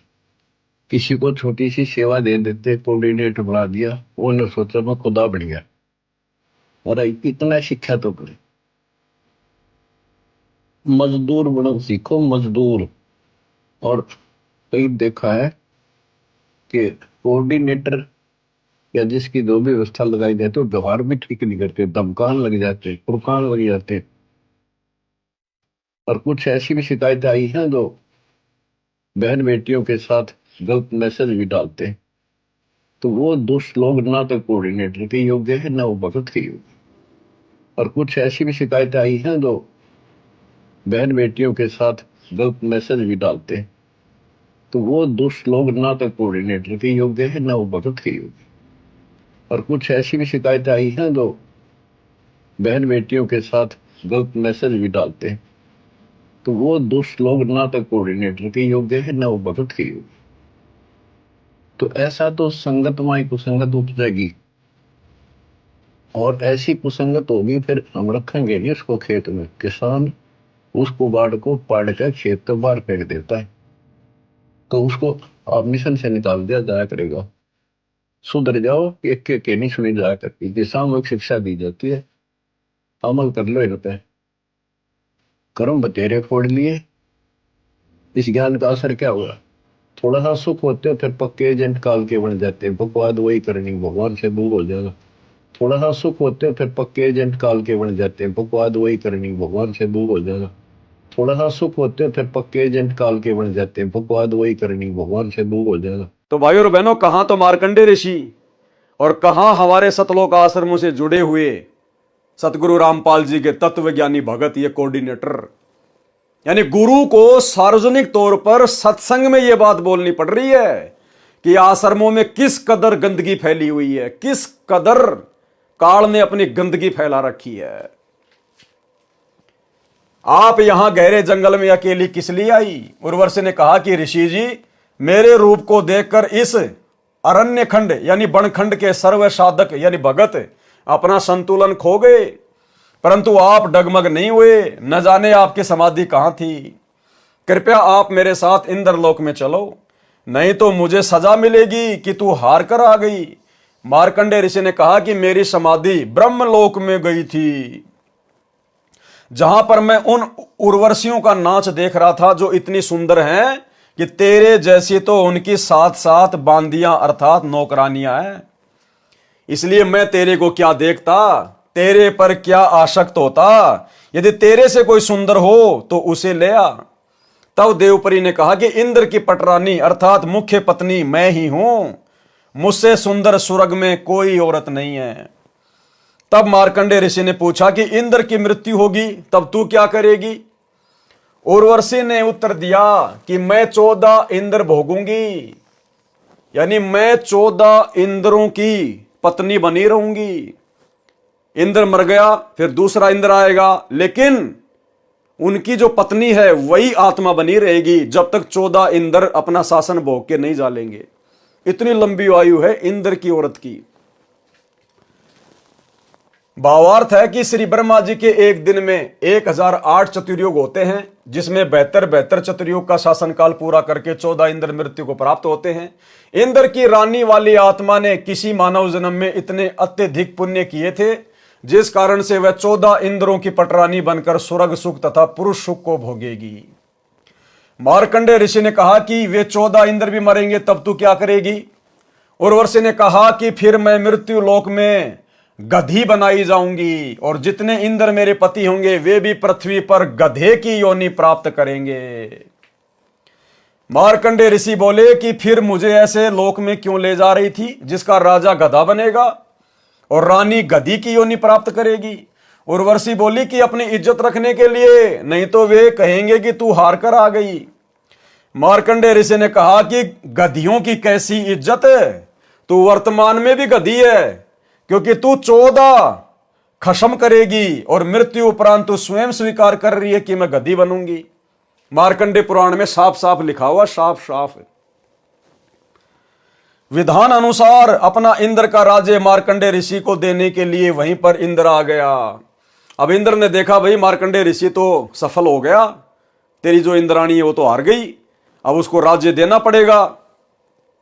तो इंद्र स्वयं चलकर आ गया वहां पर और कहा कि ऋषि जी हम हारे और आप जीते, आप इंद्र की पदवी स्वीकार करें। मार्कंडे ऋषि बोले अरे अरे इंद्र की पदवी मेरे किसी काम की नहीं, मेरे लिए तो काग यानी कौवे की बीट के समान है। मार्कंडे ऋषि ने इंद्र से फिर कहा कि तू मेरे बताए अनुसार साधना कर, तेरे को ब्रह्मलोक ले चलूंगा, इस इंद्र के राज्य को छोड़ दे। इंद्र ने कहा कि हे ऋषि जी अब तो मुझे मौज मस्ती करने दो, फिर कभी देखूंगा। और यही सतगुरु रामपाल जी के परिवार ने, उनके बेटा बेटियों ने, इन स्टेट कोऑर्डिनेटर ने सोच रखा है कि अभी तो मौज करने दो, संगत थूक रही है, ज्योति पाठ और दान के नाम पे थूक रही है, अभी तो हमें चाटने में आनंद आ रहा है, अभी तो हमें ऐश करने दो, मौज मस्ती करने दो, राजनीति करने दो, समाज वालों से भाईचारा निभाने दो।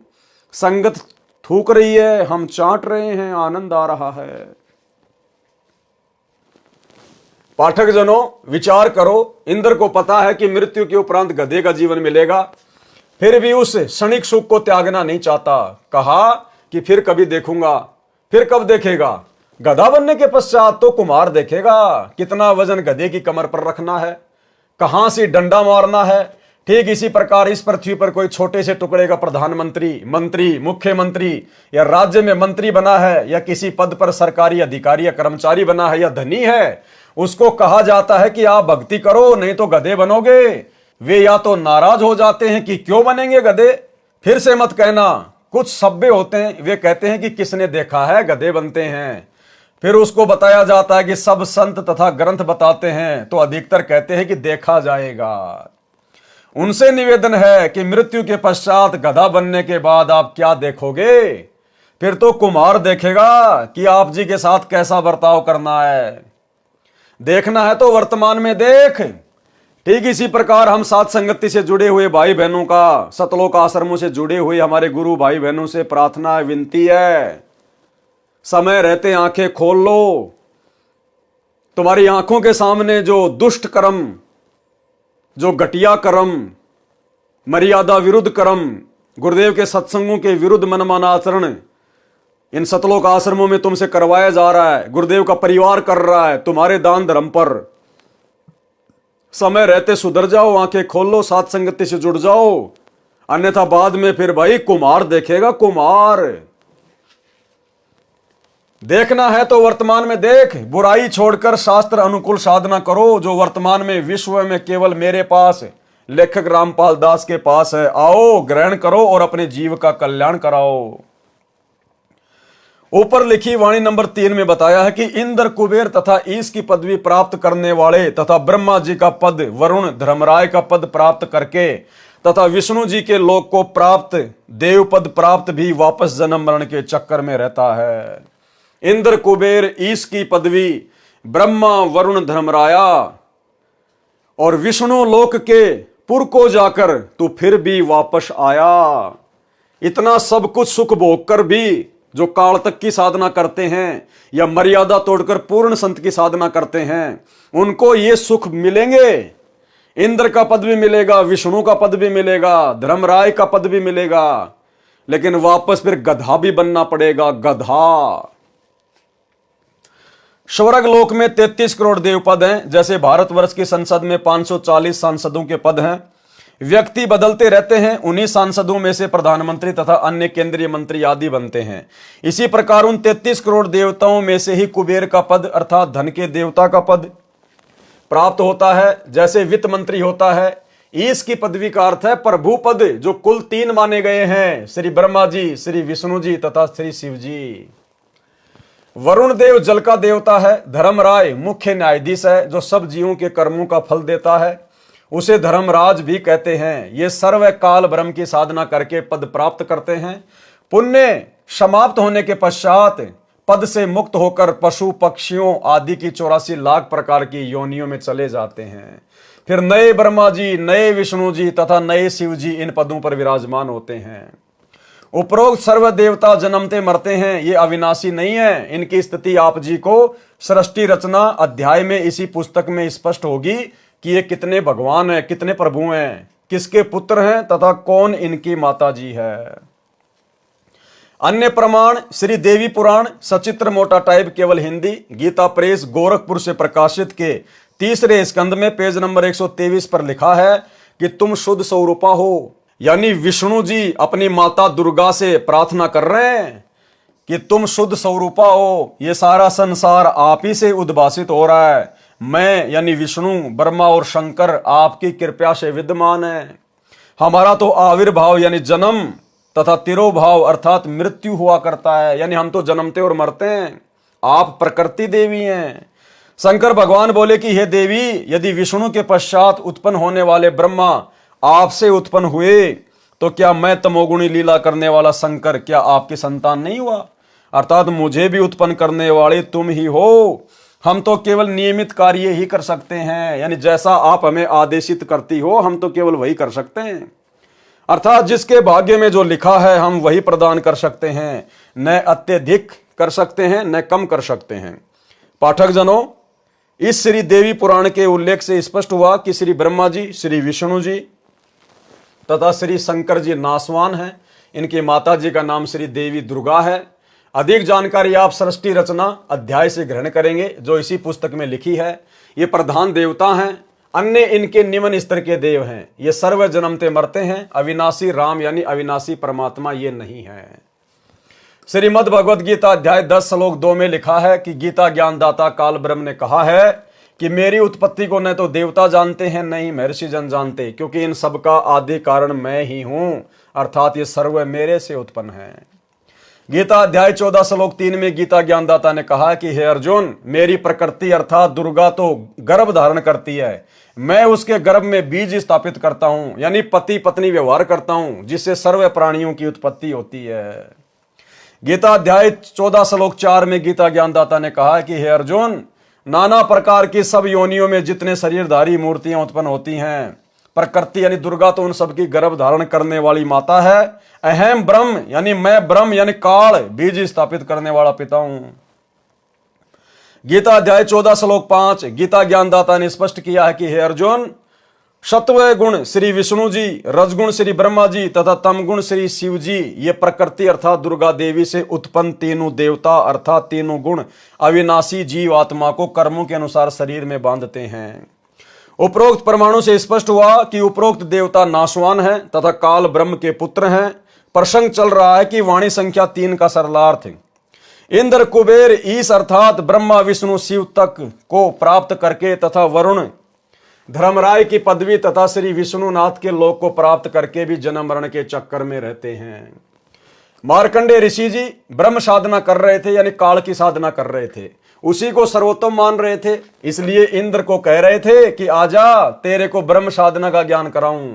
ब्रह्मलोक की तुलना में स्वर्ग का राज्य लापसी यानी बिना देसी घी से बना भोजन जो हलवे जैसा दिखाई देता है की तुलना के जैसे कव्वे की भीट है। पाठक जनों, सत्य लोक को हलवा जानो। आप जी ने ब्रह्म साधना करने वाले श्री चुनक ऋषि, श्री दुर्वासा ऋषि तथा कपिल मुनि की दशा जान ली। उनकी साधना को गीता ज्ञानदाता ने गीता अध्याय 7 श्लोक 18 में अनुत्तम अर्थात घटिया बताया है। उसी श्रेणी की साधना मार्कंडे ऋषि जी की थी, जिसको अति उत्तम मानकर कर रहे थे तथा इंद्र को भी राय दे रहे थे कि ब्रह्म साधना कर ले। सूक्ष्म वेद में कहा है कि औरों पंथ बताओ ही और आपने जाने रहा। दूसरों को तो रास्ता बता रहा है और खुद को ज्ञानी नहीं है। भावार्थ, अन्य को मार्गदर्शन करते हैं, स्वयं भक्ति मार्ग का ज्ञान नहीं। श्रीमद् भगवद गीता अध्याय 4 श्लोक 25 से 29 तक यही बताया है कि जो साधक जैसी भी साधना करता है उसे उत्तम मानकर कर रहा होता है। सर्व साधक अपनी अपनी भक्ति को पापनाशक जानते हैं। गीता अध्याय 4 श्लोक 32 में स्पष्ट किया है कि यज्ञों अर्थात धार्मिक अनुष्ठानों का ज्ञान स्वयं सच्चिदानंद घन ब्रह्म ने अपने मुख कमल से बोली वाणी में विस्तार के साथ कहा है। वह तत्व ज्ञान है जिसे जानकर साधक सर्व पापों से मुक्त हो जाते हैं। गीता अध्याय 4 श्लोक 34 में स्पष्ट किया है कि उस तत्व ज्ञान को तत्वदर्शी संत जानते हैं।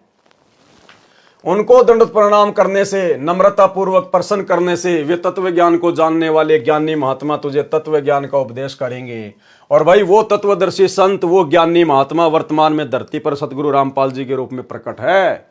ये स्वयं ही सच्चिदानंद घन ब्रह्म है, जिन्होंने अपने मुख कमल से वाणियां बोल बोल के आप और हमें ये ज्ञान दिया, पांचों यज्ञों की जानकारी दी, भक्ति मार्ग दिया।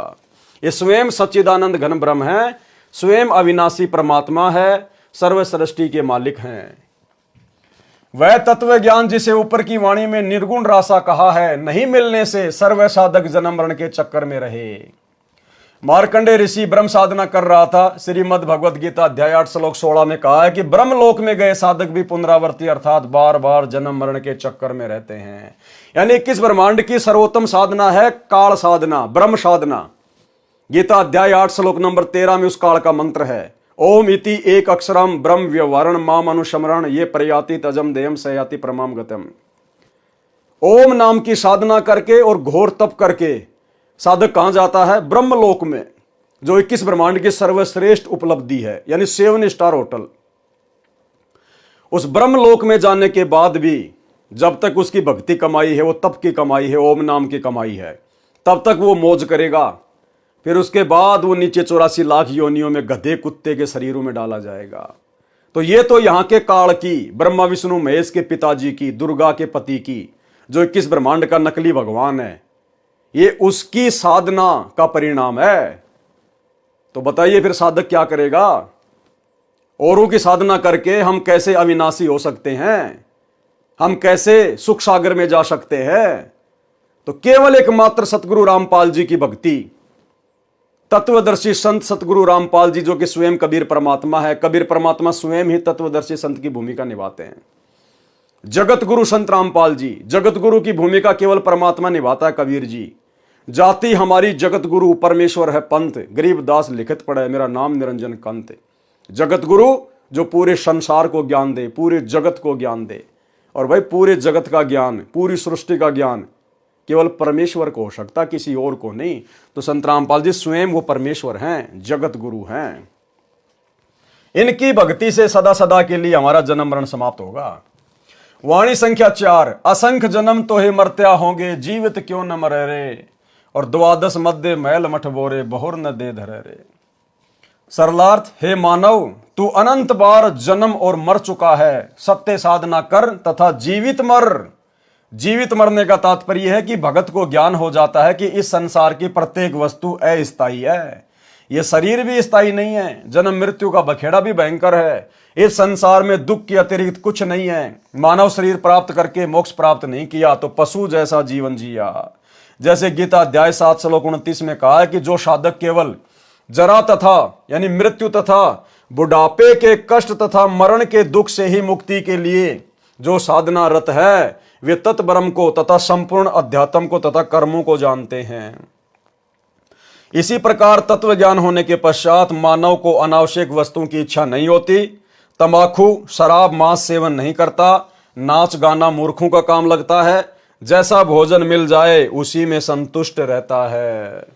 आत्म कल्याण कराने के लिए साधक विचार करता है कि यदि मैं सत्संग में नहीं जाऊंगा तो गुरुजी के दर्शन नहीं कर पाऊंगा। सत्संग विचार न सुनने से मन फिर से विकार करने लगेगा। वह साधक सर्व कार्य छोड़कर सत्संग सुनने के लिए चल पड़ता है। वह विचार करता है कि हम प्रतिदिन सुनते हैं तथा देखते हैं कि छोटे छोटे बच्चों को छोड़कर पिता संसार से चला जाता है, मर जाता है। बड़े बड़े पूंजीपति दुर्घटना में मर जाते हैं। सर्व संपत्ति जो सारे जीवन में जोड़ी थी उसे छोड़कर चले जाते हैं, दोबारा उस संपत्ति को संभालने नहीं आते। मृत्यु से पहले एक दिन भी कार्य छोड़ने का दिल नहीं करता था, अब स्थायी यानी परमानेंट कार्य छूट गया। एक भगत सत्संग में जाने लगा, दीक्षा ले ली, ज्ञान सुना और भक्ति करने लगा। अपने मित्र से भी सत्संग में चलने तथा भक्ति करने के लिए प्रार्थना की, परंतु दोस्त नहीं माना। कह देता कि कार्य से फुर्सत नहीं है, छोटे छोटे बच्चे हैं, इनका पालन पोषण भी करना है। काम छोड़कर सत्संग में जाने लगा तो सारा धंधा चौपट हो जाएगा। वह सत्संग में जाने वाला भगत जब भी सत्संग में चलने के लिए अपने मित्र से कहता तो वह यही कहता कि अभी काम से फुर्सत नहीं है। 1 साल पश्चात उस मित्र की मृत्यु हो गई। उसकी अर्थी उठाकर नगरवासी चले, साथ साथ सैकड़ों नगर मोहल्ले के व्यक्ति भी साथ साथ चले। सब बोल रहे थे कि राम नाम सत्य है, सत्य बोले गत है। भगत कह रहा था कि राम नाम तो सत है, परंतु आज भाई को फुर्सत है। नगरवासी कह रहे थे कि सत बोल भाई, सत बोले गत है। भगत कह रहा था कि आज भाई को फुर्सत है। अन्य व्यक्ति उस भगत से कहने लगे कि ऐसे मत बोल, इसके घर वाले बुरा मानेंगे। भगत ने कहा कि मैं तो ऐसे ही बोलूंगा। मैंने इस मूर्ख से हाथ जोड़कर प्रार्थना की थी कि सत्संग में चल, कुछ भक्ति कर ले। ये कहता था कि अभी फुर्सत अर्थात समय नहीं है। आज इसको परमानेंट फुर्सत है। छोटे छोटे बच्चे भी छोड़ चला, जिनके पालन पोषण का बहाना करके परमात्मा से दूर रहा। भक्ति करता तो खाली हाथ नहीं जाता, कुछ भक्ति धन लेकर जाता। बच्चों का पालन पोषण परमात्मा करता है। भक्ति करने से साधक की आयु भी परमात्मा बढ़ा देता है। भगत जन ऐसा विचार करके भक्ति करते हैं, कार्य त्याग कर सत्संग सुनने जाते हैं। भगत विचार करते हैं कि परमात्मा न करे हमारी मृत्यु हो जाए, फिर हमारे कार्य कौन करेगा। हम ये मान लेते हैं कि हमारी मृत्यु हो गई, हम 3 दिन के लिए सत्संग में चले, अपने को मृत मान लें और सत्संग में चले गए। वैसे तो परमात्मा के भक्तों का कार्य बिगड़ता नहीं, फिर भी हम मान लेते हैं कि हमारी गैर हाजिरी में कुछ कार्य खराब हो गया तो 3 दिन बाद जाकर ठीक कर लेंगे। वास्तव में टिकट कट गई अर्थात मृत्यु हो गई तो परमानेंट कार्य बिगड़ गया, फिर कभी ठीक करने नहीं आ सकते। इस स्थिति को जीवित मरना कहते हैं। यानी परमेश्वर का काम सबसे पहले, उसके बाद अन्य सांसारिक कार्य। वाणी का से सरलार्थ, द्वादश मध्य मैल मठ बोरे, बहुर न दे धरे रे। सरलार्थ, श्रीमद् भगवद गीता अध्याय 15 श्लोक 4 में कहा है कि तत्व ज्ञान की प्राप्ति के पश्चात परमेश्वर के उस परम पद की खोज करनी चाहिए जहां जाने के पश्चात साधक लौटकर संसार में कभी नहीं आते, अर्थात उनका पुनर्जन्म नहीं होता, वे फिर देह धारण नहीं करते। सूक्ष्म वेद की ये वाणी ये स्पष्ट कर रही है कि वह परम धाम द्वादश अर्थात 12वें द्वार को पार करके उस परम धाम में जाया जाता है। आज तक सर्व ऋषि महर्षि संत मंडलेश्वर केवल 10 द्वार बताया करते, परंतु परमेश्वर कबीर जी ने अपने स्थान को प्राप्त कराने का सत्य मार्ग, सत्य स्थान स्वयं ही बताया है। उन्होंने 12वां द्वार बताया है। तो भाई सतयुग से लेकर वर्तमान कलयुग तक ये 12वें द्वार की जानकारी संत रामपाल जी के अलावा धरती पर किसी ने भी किसी को नहीं दी। तो कौन हुए संत रामपाल जी? स्वयं कबीर परमात्मा। उन्होंने 12वां द्वार बताया है। इससे भी स्पष्ट हुआ कि आज तक सन 2012 तक, यानी जब तक ये कबीर सागर का सरलार्थ लिखा, सन 2012 तक पूर्व के सर्व ऋषियों संतों तथा पंथों की भक्ति काल ब्रह्म तक की थी, जिस कारण से जन्म मृत्यु का चक्कर चलता रहा। वाणी संख्या 5, 2 जग बहिस्त सभी तय देखे, राजपाट के रसिया, 3 लोक से त्रिपत नाही, ये मन भोगी खशिया। सरलार्थ, तत्व ज्ञान के अभाव में पूर्ण मोक्ष का मार्ग न मिलने के कारण कभी 2 जग अर्थात नरक में गए, कभी बहिस्त अर्थात स्वर्ग में गए, कभी राजा बनकर आनंद लिया। यदि इस मानव को 3 लोक का राज्य भी दे दे तो भी तृप्ति नहीं होती। उदाहरण, यदि कोई गांव का सरपंच बन जाता है तो वह इच्छा करता है कि विधायक बने तो मौज हो जाए, विधायक इच्छा करता है कि मंत्री बनूं तो बात कुछ अलग हो जाएगी, मंत्री बनकर इच्छा करता है कि मुख्यमंत्री बनूं तो पूरी चौधर महिमा हो जाएगी, आनंद ही न्यारा होगा, सारे प्रांत पर कमांड चलेगी। मुख्यमंत्री बनने के पश्चात प्रबल इच्छा होती है कि प्रधानमंत्री बनूं तो जीवन की सफलता है, तब तक जीवन लीला समाप्त हो जाएगी, फिर गधा बनकर कुम्हार के लट खा रहा होगा। इसलिए तत्व ज्ञान में समझाया है कि काल ब्रह्म द्वारा बनाई स्वर्ग नरक तथा राजपाट प्राप्ति की भूल भुलैया में सारा जीवन व्यर्थ कर दिया। एक अब्राहिम सुल्तान अधम नाम का बलक शहर का राजा था। वह पूर्व जन्म का बहुत अच्छा भगत था, परंतु वर्तमान के ऐश्वर्य में मस्त होकर परमात्मा को भूल चुका था।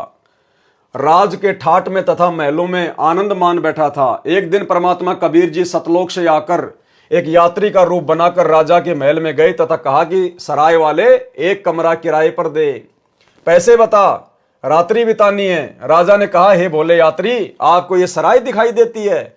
मैं राजा हूं और ये मेरा महल है। यात्री रूप में परमात्मा ने पूछा कि आपसे पहले इस महल में कौन रहते थे? राजा ने कहा कि मेरे पिता दादा परदादा रहा करते थे। यात्री रूप में परमेश्वर ने कहा कि आप कितने दिन रहोगे इस महल में? राजा ने कहा कि एक दिन मैं भी चला जाऊंगा इन्हें छोड़कर। परमेश्वर बोले कि यह सराय अर्थात धर्मशाला नहीं तो क्या है, यह सराय है। जैसे तेरे बाप दादा गए ऐसे ही तू चला जाएगा, इसलिए मैंने महल को धर्मशाला बताया है। राजा को वास्तविकता का ज्ञान हुआ, संसार की इच्छा त्याग कर आत्म कल्याण करवाया, सदा रहने वाला सुख तथा अमर जीवन प्राप्त करने के लिए दीक्षा ली और आजीवन भक्ति की, अपना मानव जीवन सफल किया। वाणी संख्या 6। सतगुरु मिले तो इच्छा मेटे, पद मिल पदे समाना, चल हंसा उस लोक पठाऊं जो आदि अमर स्थाना। सरलार्थ, यदि तत्वदर्शी संत सतगुरु मिले तो उपरोक्त ज्ञान बताकर काल ब्रह्म के लोक की सर्व वस्तुओं से तथा पदों से इच्छा समाप्त करके पद मिले पदे समाना। इसमें एक पद का अर्थ है पद्धति अर्थात शास्त्र विधि अनुसार साधना, वे ऑफ वर्शिप। दूसरे पद का अर्थ है अमरलोक अर्थात स्थान। सतगुरु साधना करवाकर परमेश्वर के उस परम पद की प्राप्ति करवा देता है, जहां जाने के पश्चात फिर लौटकर संसार में कभी नहीं आते। हे भगत, चल तुझे उस लोक में भेज दूं जो आदि अमर स्थान है, अर्थात गीता अध्याय 18 श्लोक 62 में वर्णित सनातन परम धाम है, जहां परम शांति है। वाणी संख्या 7। चार मुक्ति जहां चंपी करती माया हो रही दासी, दास गरीब अभय पद पर से मिले राम अविनाशी। सरलार्थ, उस सनातन परम धाम में परम शांति तथा अत्यधिक सुख है। काल ब्रह्म के लोक में चार मुक्ति मानी जाती हैं, जिनको प्राप्त करके साधक अपने को धन्य मानता है, परंतु वे स्थायी नहीं है। कुछ समय उपरांत पुण्य समाप्त होते ही फिर 84 लाख प्रकार की योनियों में कष्ट उठाता है, परंतु उस सतलोक में चारों मुक्ति वाला सुख सदा बना रहेगा। माया आपकी नौकरानी बनकर रहेगी। संत गरीबदास जी ने बताया है कि अमरलोक में जाने के पश्चात प्राणी निर्भय हो जाता है और उस सनातन परम धाम में वह अविनाशी राम अर्थात परमेश्वर मिलेगा। इसलिए पूर्ण मोक्ष के लिए शास्त्र अनुकूल भक्ति करनी चाहिए, जिससे उस परमात्मा तक जाया जा सकता है। उपरोक्त वाणी तथा पूर्वोक्त विवरण से स्पष्ट हुआ कि श्री ब्रह्मा जी, श्री विष्णु जी तथा शिव जी और इनके पिता काल ब्रह्म अर्थात क्षर पुरुष व अक्षर पुरुष सर्व राम अर्थात प्रभु नाशवान है। केवल परम अक्षर ब्रह्म ही अविनाशी राम अर्थात प्रभु है। उस परमेश्वर की भक्ति से ही परम शांति तथा सनातन परम धाम अर्थात पूर्ण मोक्ष प्राप्त होगा, जहां पर चार मुक्ति का सुख सदा बना रहेगा। माया अर्थात सर्व सुख सुविधाएं साधक के नौकर की तरह हाजिर रहती हैं। सूक्ष्म वेद में कहा है कि कबीर माया दासी संत की उबे दे आशीष, विलसी और लातू छड़ी सुमर सुमर जगदीश। भावार्थ, सर्व सुख सुविधाएं धन से होती हैं, वह धन शास्त्र विधि अनुसार भक्ति करने वाले संत भगत की भक्ति का अन्न उद्देशित उत्पाद बायो प्रोडक्ट होता है। जैसे जिसने गेहूं की फसल बीजी तो उसका उद्देश्य गेहूं का अन्न प्राप्त करना है, परंतु भूस अर्थात चारा भी अवश्य प्राप्त होता है। चारा तूड़ा गेहूं के अन्न का अन्न उद्देशित उत्पाद बायो प्रोडक्ट है। इसी प्रकार सत्य साधना करने वाले को अपने आप धन माया मिलती है, साधक उसको भोगता है, वह चरणों में पड़ी रहती है, अर्थात धन का अभाव नहीं रहता, परंतु आवश्यकता से अधिक प्राप्त रहती है। परमेश्वर की भक्ति करके माया का भी आनंद भगत संत प्राप्त करते हैं तथा पूर्ण मोक्ष भी प्राप्त करते हैं। कबीर सागर के अध्याय आत्मबोध का सारांश संपूर्ण हुआ। सत साहे। तो भाई और बहनों, आज के वीडियो में केवल इतना ही, गुरुदेव भगवान के आशीर्वाद से। और कल रात्रि 8 बजे सभी भाई बहन फिर से दास के Facebook page Pawan Das is live के ऊपर लाइव जुड़ेंगे, एक नए वीडियो के साथ में, एक नई आध्यात्मिक जानकारी के साथ में। गुरुदेव भगवान आप और हमारे ऊपर जिस प्रकार से दया कर रहे हैं, अपने कर कमल से लिखित पुस्तकों के ऊपर वीडियो बनवा रहे हैं, आप और हम भाई बहनों ने प्रत्येक वीडियो से कुछ न कुछ शिक्षा लेकर अपने जीवन में लागू करना है। तभी भाई और बहनों, गुरुदेव भगवान के द्वारा लिखने का, दास के द्वारा वीडियो बनाने का और आप भाई बहनों के द्वारा इतना समय निकालकर सुनने का कोई फायदा होगा। तो आज के वीडियो में केवल इतना ही। सभी भाई बहन वीडियो को ज़्यादा से ज़्यादा शेयर किया करें, खुद भी इन बातों के ऊपर अमल किया करें, गुरुदेव भगवान से प्रार्थना किया करें और हम सब ने इसी मनुष्य जन्म को अपना अंतिम मनुष्य जन्म बनाना है। अपनी भक्ति को पूर्ण मर्यादा में रहकर सफल करना है, गुरु को प्रसन्न करके। और गुरु किन किन कर्मों से दुखी होगा, किन किन बातों से दुखी होगा, वीडियो की शुरुआत में आपको बता दिया गया है। तो ऐसी महागलतियां जो गुरुदेव का कलयुगी परिवार कर रहा है, आश्रम संचालक कर रहे हैं, कोऑर्डिनेटर कर रहे हैं और इन सब के पीछे अंधी होकर चल रही, अंध संगत कर रही है, आप और हम सत्सेवक भाई बहन करने से बचें। तो आज के वीडियो में केवल इतना ही। कल रात्रि 8 बजे फिर से लाइव जुड़ेंगे। तब तक गुरुदेव भगवान हम सबको आज्ञा दे, इजाज़त दे, आशीर्वाद दे। बंदी छोड़ सतगुरु रामपाल जी भगवान की जय हो।